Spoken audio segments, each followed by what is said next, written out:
Hello dear students, my name is Lucky Ahuja and I'm your EVS teacher for class 5th.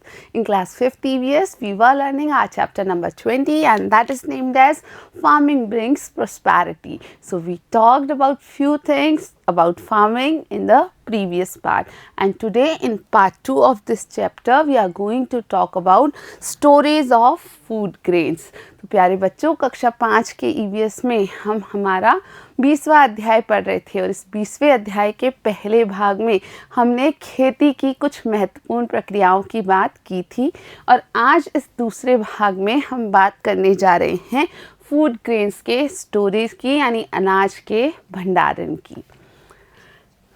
When the farmers harvest the crops from the fields, the most important thing that they worry about is its storage. Yes, this is true that when farmers harvest the crops, they get the crop, but the most important thing they actually worry about is the storage of the crop. तो बच्चों, जब किसान खेती करते हैं और खेती के बाद अपनी फसल को काट लेते हैं तो उनकी सबसे बड़ी चिंता ये होती है कि जिस फसल को उन्होंने काटा है उसका भंडारण कहाँ किया जाए। The food grains from the fields are packed in sacks and taken to secure places using tractors or bullock carts or through any other means of transportation। तो बच्चों, आपको ये याद रखना है कि जब फसल काट ली जाती है तो जो अनाज प्राप्त होता है खेतों से उसको पैक किया जाता है, उसे बोरों में भर लिया जाता है अच्छे से और फिर उसके बाद उन सारे बोरियों को जिसमें कि अनाज भरा हुआ है यातायात के विभिन्न साधनों के द्वारा, जैसे हो सकता है ट्रैक्टर की सहायता से या फिर हो सकता है बैलगाड़ी की सहायता से या अन्य किसी यातायात के साधन द्वारा अपनी भंडारण की जगह पर पहुंचाया जाता है। Now it can be a room in the house or a cold storage room। अब वास्तव में जो भंडारण की जगह है जहाँ हमें उस पूरे फूड ग्रेन का स्टोरेज करना होता है वो जगह कोई एक बड़ा कमरा हो सकता है किसी घर का, या फिर एक कोल्ड स्टोरेज रूम होता है जो कि विशेषकर फूड ग्रेन के स्टोरेज के लिए या जो फूड प्रोडक्ट होते हैं उनके स्टोरेज के लिए ही बने होते हैं। Now during the storage it should be ensured that there is no moisture in the ground and no epidemic of the organism. So this is important that when food grain is stored at a particular place, we should ensure that there is no moisture in the ground in that room and similarly there is no epidemic of the organism। तो जब भी खाद्य पदार्थों का या अनाज का भंडारण किसी जगह किया जाता है तो वहाँ पहले ये सुनिश्चित किया जाता है कि वहाँ बिल्कुल भी नमी नहीं है, वहाँ जो भी कमरा या जगह है वहाँ नीचे भूमि पर या फिर चारों ओर कोई भी नमी की मात्रा नहीं है। क्यों? क्योंकि मॉइस्चर से, नमी से वो फूड ग्रेन वहाँ रखने पर ख़राब हो सकते हैं। सिमिलरली हमें ये भी सुनिश्चित करना होता है कि उस जगह पर किसी भी प्रकार के जो प्राणी हैं या छोटे मोटे पशु हैं उनका कोई भी प्रकोप नहीं है। जैसे if you think that such kind of storage is done and in that case there is some epidemic of organism like there are rats, तो अगर ऐसी जगह पर बहुत सारे चूहे हों तो क्या ये फूड ग्रेन सुरक्षित रह पाएंगे? It's very clear that no, they will not be secured for a long time। ऐसी जगह पर अगर कोई से भी कीड़े मकोड़े, कीट पतंगे या फिर किसी भी छोटे पशु का प्रकोप होता है तो वहाँ पर वो अनाज सुरक्षित नहीं रह पाता है। Now you have to explore few things. What is that? What measures are taken to store the food grains throughout the year at your home? So food grains are also stored in our homes. So what measures are taken at your home? तो बच्चों, हम हमारे घरों पे भी जो अनाज होता है उसका भंडारण करते हैं। अक्सर लोग साल भर का अनाज लाते हैं और एक साथ अपने घर पर रखते हैं। तो क्या ये जो भंडारण है वो विशेष तरीके से होता है, या आपके घर पर इस प्रकार अगर अनाज लाया जाता है तो उसे कैसे स्टोर किया जाता है, what process is adopted at your home, ये आपको बच्चों पता करना है. So observe the surroundings and talk to your elders, that's the solution. So आप जैसे ही अपने आसपास हर चीज़ पर ध्यान देंगे, आप अपने बड़ों से बात करेंगे तो आपको ये चीज़ पता चल जाएगी.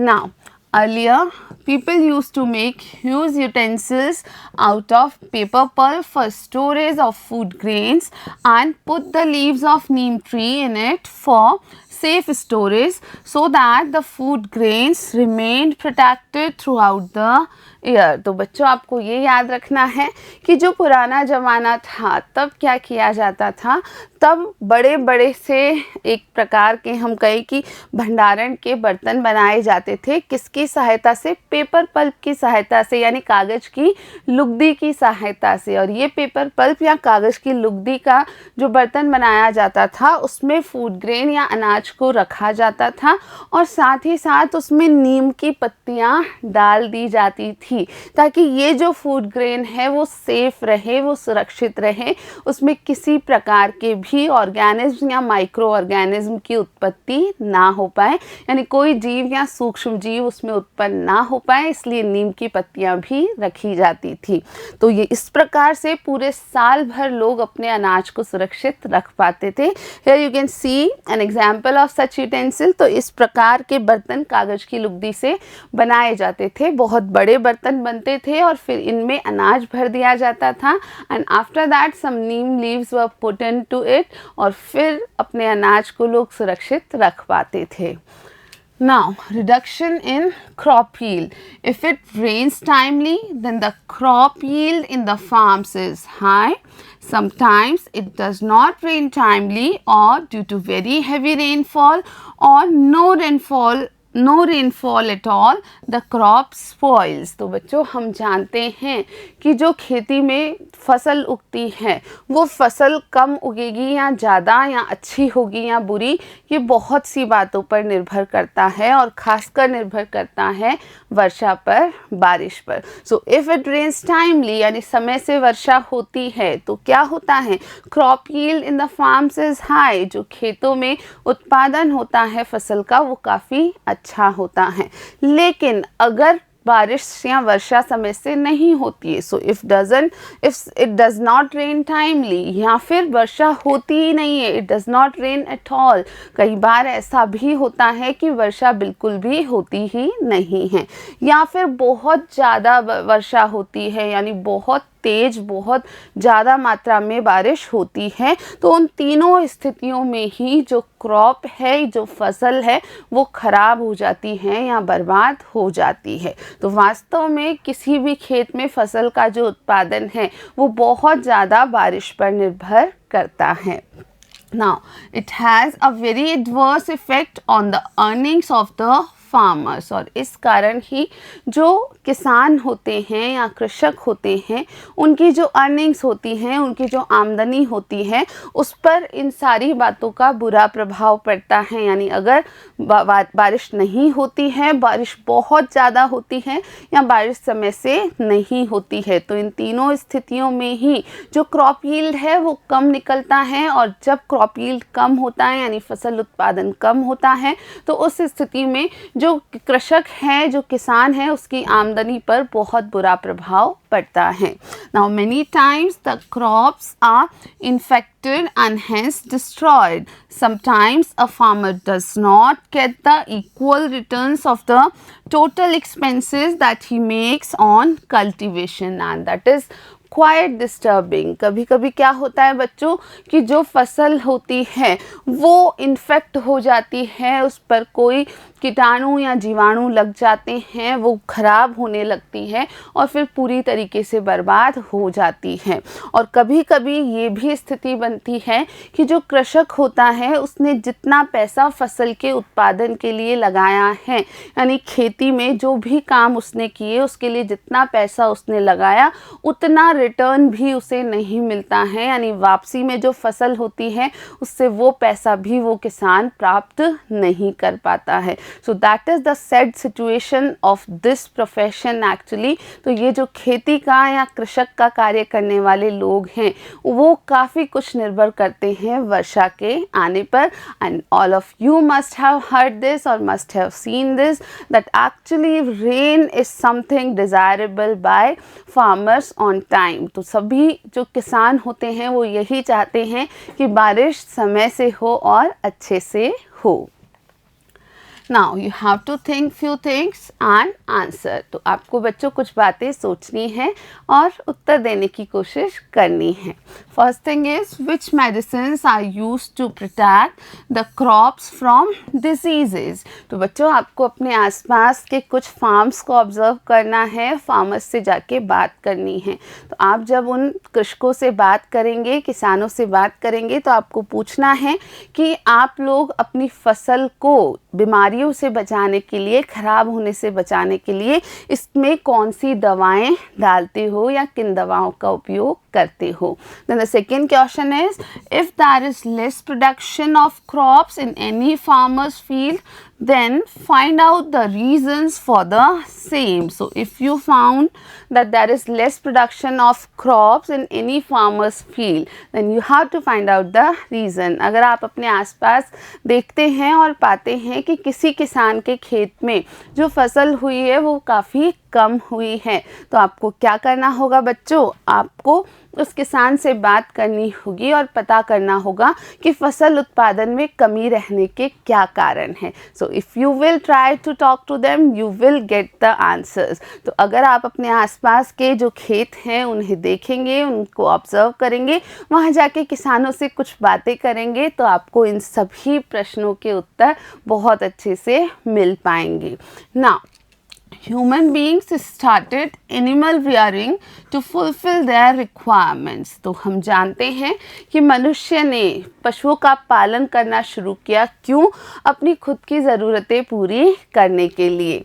Due to this men started getting the facility of food, transport and agriculture। और इसी कारण से यानी पशुओं के पालन के कारण से ही मनुष्य को बहुत सारी सुविधाएं हुई, भोजन में, ट्रांसपोर्ट या यातायात में, और साथ के साथ एग्रीकल्चर में यानी खेती में। So we know that actually animals are reared and used for different purposes. हम जानते हैं कि पशुओं का पालन बहुत अलग अलग उपयोगों के लिए लोगों द्वारा किया जाता है ना।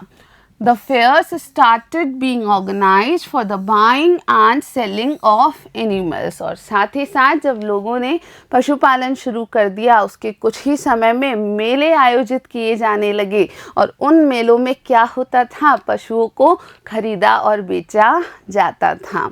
Now festivals were being celebrated at the time of ripening of crop. साथ के साथ जब फसलें तैयार हो जाती थी या पक जाती थी उस समय पर कई त्योहार भी मनाए जाने लगे। And that is true even today, different festivals are celebrated at the time of ripening of crops. आज भी हम हमारे आसपास देखते हैं कि फसलों के पक जाने पर, उनके अच्छे से तैयार हो जाने पर कृषक कई सारे ऐसे त्योहारों का आयोजन करते हैं। Now today we also celebrate festivals and fairs such as Animal Fair in Pushkar on the Kartik Purnima, festival of Onam in Kerala at the time of harvesting etc। तो बच्चों हम हमारे आसपास आज भी इस प्रकार के त्योहारों को मनाते हुए देखते हैं, और उसका कुछ जो उदाहरण है, जैसे मेले का हम उदाहरण लें तो आज भी पुष्कर में पशु मेला लगता है कार्तिक पूर्णिमा को, और पुष्कर हमारे राजस्थान के अजमेर डिस्ट्रिक्ट में है। तो अजमेर के पुष्कर में कार्तिक पूर्णिमा के दिन एक बड़ा पशु मेला लगता है। और सिमिलरली हम उदाहरण ले सकते हैं ओणम का। ओणम का जो त्यौहार है वो केरला में मनाया जाता है, खासकर किस मौके पर, जो फसल होती है उसकी हार्वेस्टिंग के मौके पर या फसल की कटाई होने की खुशी में। Now Onam is celebrated on occasion of the ripening of crops of tea, ginger, cardamom, black pepper and wheat as well as for the onset of the pleasant season. तो ये जो ओणम का त्यौहार है ये किस लिए मनाया जाता है कि वहाँ उस समय पर इस दौरान कई सारी फसलें पक जाती हैं, उनकी कटाई होती है, जैसे चाय की फसल, जैसे अदरक की फसल, जैसे इलायची की और काली मिर्च की फसल और गेहूं की फसल। इसके अलावा इसी दौरान यानी जब ये फसलें पकती हैं उसी समय पर एक बहुत ही सुहाना सा मौसम भी शुरू होता है या मौसम में बदलाव भी शुरू होता है। Now, similarly, on Makar Sankranti, Pongal is celebrated in Tamil Nadu. तो बच्चों इसी के साथ क्या हम जानते हैं कि मकर संक्रांति आपने ज़रूर मनाई होगी ना मकर संक्रांति। तो मकर संक्रांति के समय ही तमिलनाडु में क्या मनाया जाता है, पोंगल मनाया जाता है।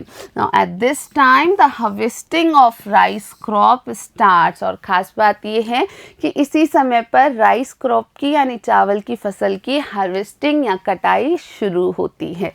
Now you have to explore few more things and try to answer them. So what you have to explore?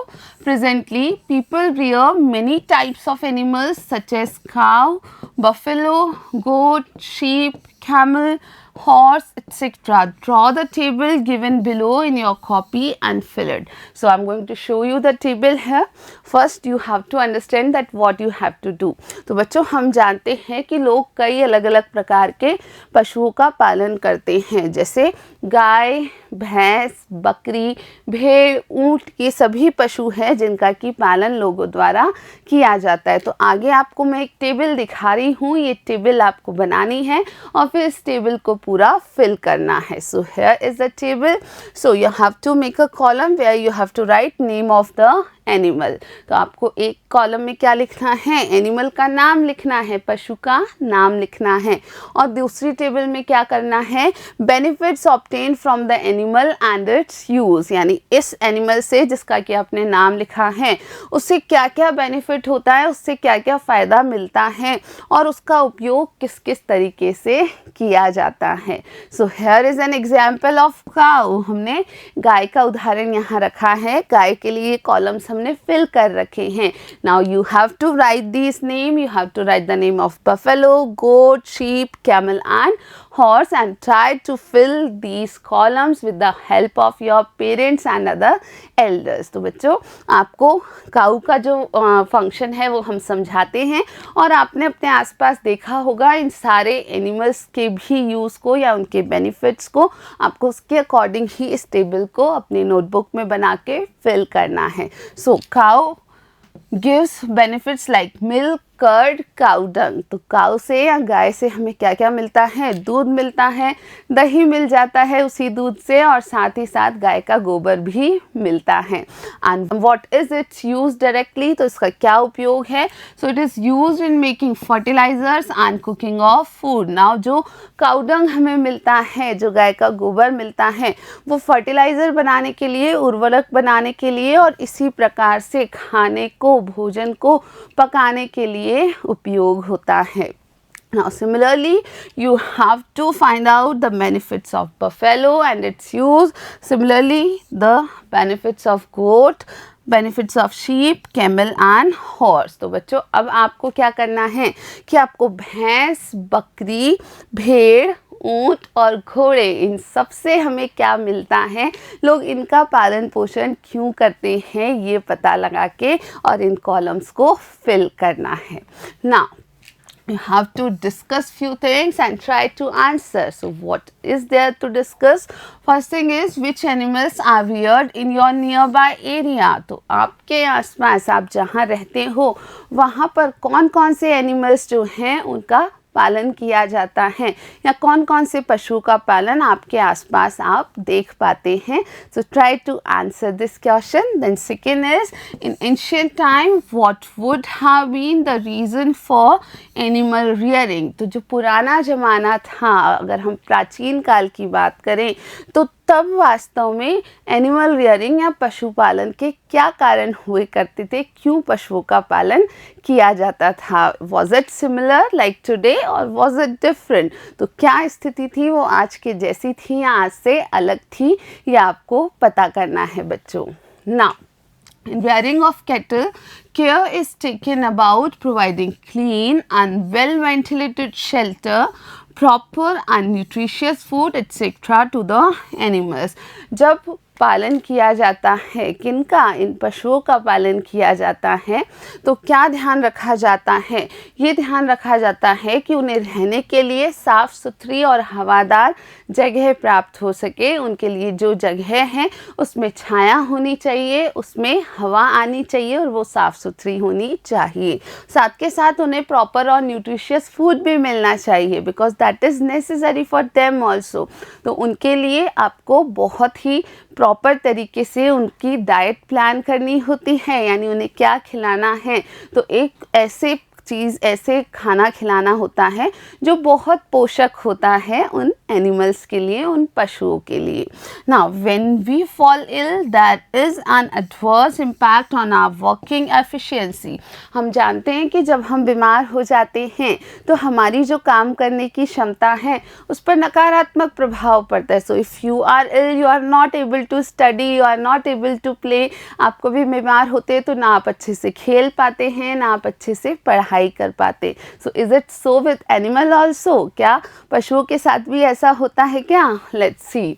Now in the same way when the animals become ill that is an adverse impact on their working efficiency, productivity etcetera. तो बच्चों, जैसे हमारे बीमार होने पर हमारी कार्य करने की क्षमता पर नकारात्मक प्रभाव पड़ता है, ऐसे ही जब पशु बीमार हो जाते हैं तो उन पर भी एक नकारात्मक प्रभाव पड़ता है, या जो भी काम हम उनसे लेते हैं वो आसानी से उस काम को करने में सक्षम नहीं होते हैं। उनकी प्रोडक्टिविटी या उनका जो भी चीज़ का उत्पादन है वो भी कम हो जाता है। So we should take proper care of our animals. तो अगर हम किसी पशुओं का पालन करते हैं तो उनका हमें बहुत अच्छे से ध्यान रखना चाहिए।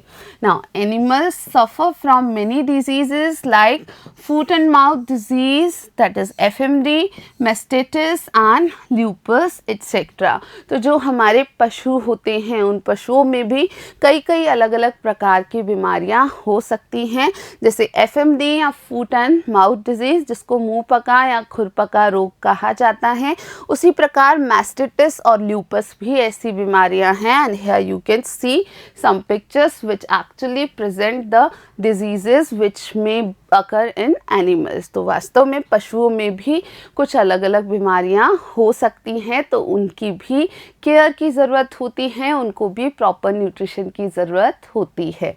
Now you have to explore and answer few things again. First thing is visit any cow shed in your nearby area and find out what sort of arrangements are done for the dairy products। तो बच्चों, आपको अपने आसपास किसी गौशाला में जाना है और उस गौशाला में जा कर के आपको ये देखना है कि वहाँ पर जो डेयरी प्रोडक्ट्स उन पशुओं से प्राप्त हो रहा है उसको प्राप्त करने के लिए क्या क्या अरेंजमेंट्स किए गए हैं, कैसी कैसी सुविधाएं उन पशुओं को दी गई हैं।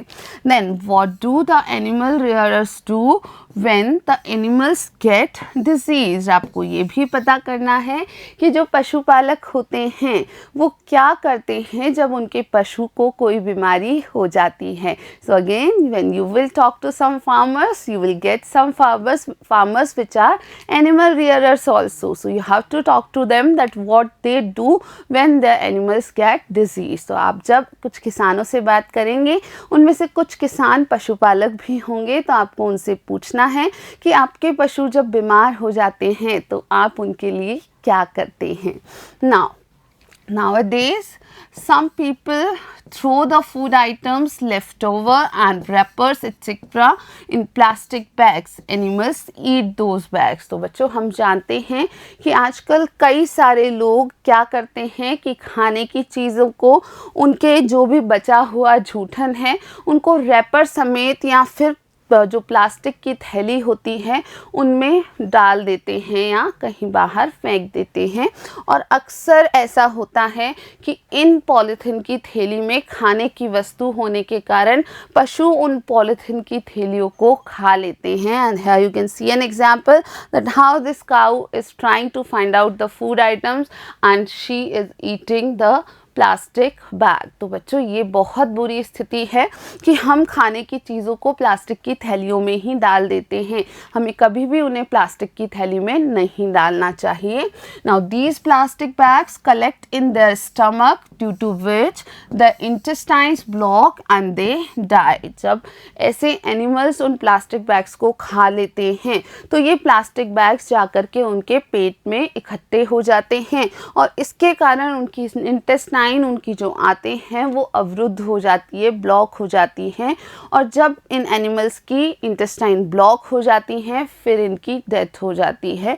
सो they die due to our use of plastic bags actually. तो ये पशु, इनमें से कई सारे पशु हमारे प्लास्टिक की थैली के इस्तेमाल के कारण ही मृत हो जाते हैं या उनकी मृत्यु हो जाती है। So we should never do this thing.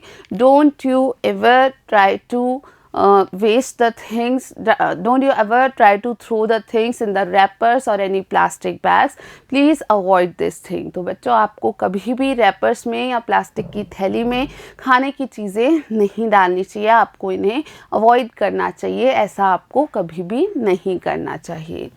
Now many people adopt animal rearing as their occupation, like rearing of the cattle and selling of their milk is known as the dairy business. तो कई सारे ऐसे लोग होते हैं जो पशुपालन को अपना व्यवसाय बनाते हैं, अपना कार्य बनाते हैं।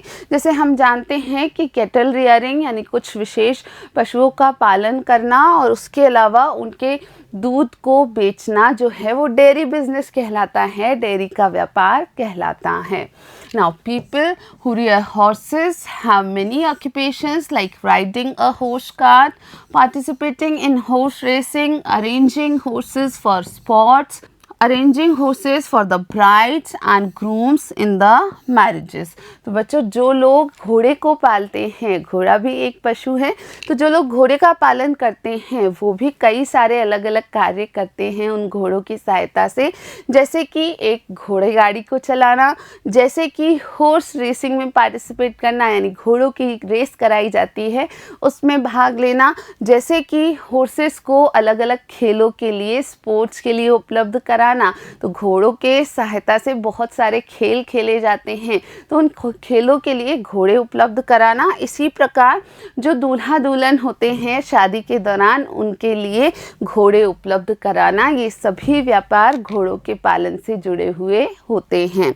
We get wool by rearing sheep. और इसी प्रकार से आपको ध्यान रखना है बच्चों, शीप रियरिंग से हम क्या कर पाते हैं, हम वूल या जो ऊन है वो प्राप्त कर पाते हैं। Now you have to think and answer what is that, which types of occupations are done through animal rearing in your nearby area. तो बच्चों आपको ये पता करना है कि आपके आसपास जो एरिया है, जो क्षेत्र है, वहाँ पर कौन से काम पशुओं के पालन की सहायता से किए जाते हैं। Now what we learned in this chapter, let's see, we finished the chapter, what we learned throughout the chapter. First thing is, in agriculture the sowing of the fields is done by animals, plowing is done by tractors and the cereals are separated by thresher. तो जब हम खेती की बात करते हैं तो खेती में कई सारे काम होते हैं, जैसे बीजों की बुआई जो है खेतों में करने के लिए पशुओं का उपयोग किया जाता है। प्लाइंग जो है यानी जो ज़मीन को तैयार करने का कार्य है, जुताई का कार्य है, वो ट्रैक्टर की सहायता से किया जाता है। And cereals are separated by thresher. और जो अनाज के दाने हैं उन्हें थ्रेशर की सहायता से अलग किया जाता है। Now we get different types of products from animals resources like milk, ghee, dung, leather, etc. तो हमें वास्तव में क्या प्राप्त होता है, जो एनिमल्स हैं उनसे अलग अलग तरीके की चीज़ें मिलती हैं। क्या मिलता है, हमें दूध मिलता है, घी मिलता है, हमें गोबर मिलता है, हमें चमड़ा भी एनिमल्स से ही मिलता है। Now, there are different types of works to be done in the occupation of agriculture. तो ये agriculture या खेती का जो काम है, इसमें हमें कई सारे काम करने होते हैं। ये खेती करना एक आसान काम नहीं है, इसमें किसानों को बहुत मेहनत करनी पड़ती है। So dear students, this is all for this chapter. Today we finished this chapter, and in the next part we will be discussing the practice questions of this chapter. Till then, thank you for watching.